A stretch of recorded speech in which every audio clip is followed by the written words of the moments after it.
earth up in the air, how red. Can we bring our pain together? Pray for peace in late November. Give them gifts in late December, I swear. This Ron Yeezy at No Gimmick Studio. You're now rocking with Gemski TV, CT, emcee, we in. Triller.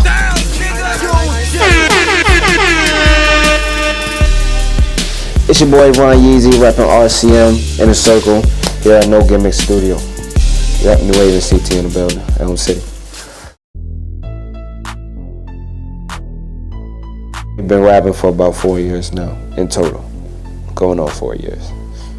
So, I've been producing for about 7 though.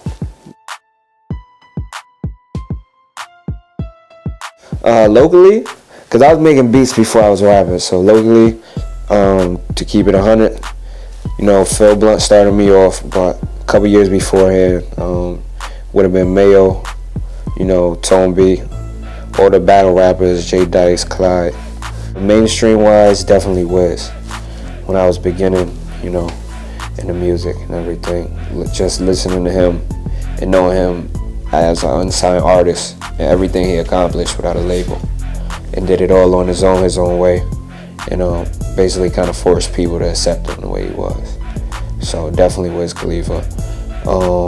Jay-Z, of course, just because his business aspect, you know, dealing with more than music, multimedia, man of multi-talents.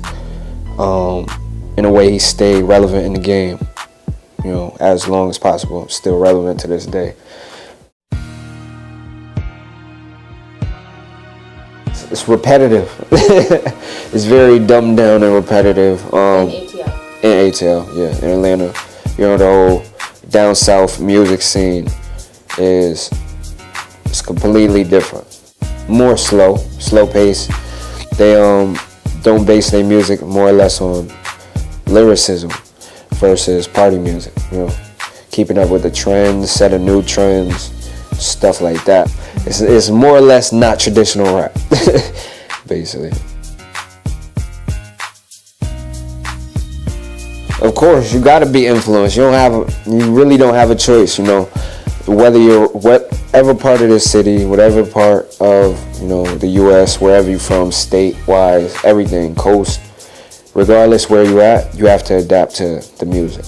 You have to adapt to the music for the simple fact that people in that area are gonna listen to that, versus not knowing who, you know, like Max B, who we all know who that is. Max B, Chinks Drugs, you know, Coke Boys movement, they don't have that down south.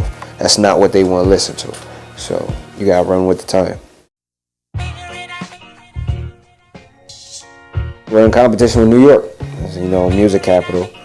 Connecticut as a whole, you know, unit. There's no unity. People support you to get where they gotta go.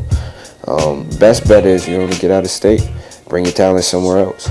But, you know, never forget where you came from, regardless.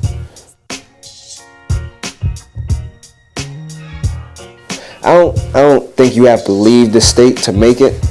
I think you have to test the waters though. Right. You have to get out eventually, and you know the connections are not going to be here. You know, you'll find connections all over the place, but for a CT local, it's not here. You know, you have to branch out eventually, and you have to take your talent somewhere else where somebody else can analyze it that's not from the city and just going to up you because you're from here. So that's how I see it. Nowadays, artists, they bank on the deal, but you're gonna wind up paying back more money than you're actually investing in a long-term label. Versus being an indie rapper, making all your money, getting your copyrights corrected, and then when it comes time to branch off to the label, you can make them more money than they're asking for. Then you're all set. But other than that, independent all the way. Make your own money.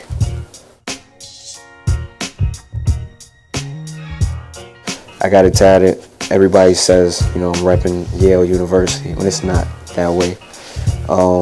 It's just a major point. You know, everybody got their city print. You know, just like Wiz got the pirate tatted. I bet you he've never been to that college. Besides performing there and all that shit. But nah, it's just a symbol of New Haven versus getting a state tatted like everybody else has a 203 somewhere. So I figured I'd be the first one and probably the only one to get Yale tatted directly on my hand so everybody see it.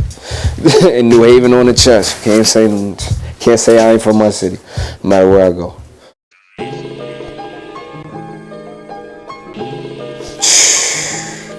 See, now if I give a list, it's gonna be like Facebook.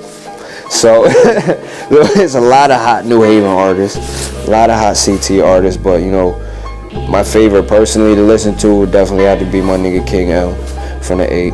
You know, he do all that drill music and whatnot, but he rock with DJ L from Chicago himself.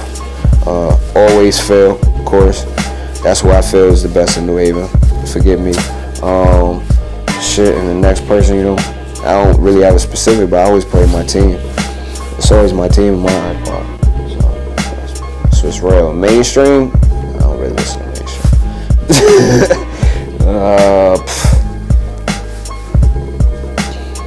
Jay-Z, that's it.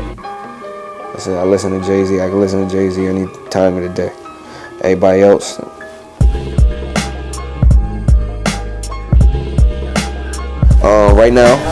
Right now I'm working on my latest project coming out this summer, Triluminati.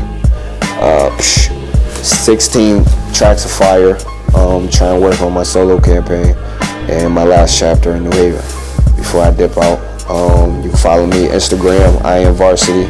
You can follow me Twitter, I am Varsity. You know, Facebook, Ron Yeezy, No Why, Reverb Nation.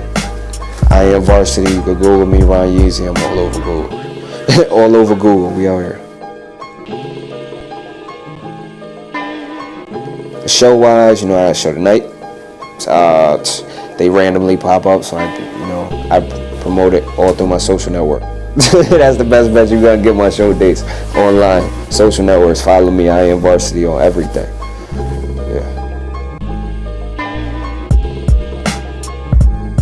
My Atlanta management,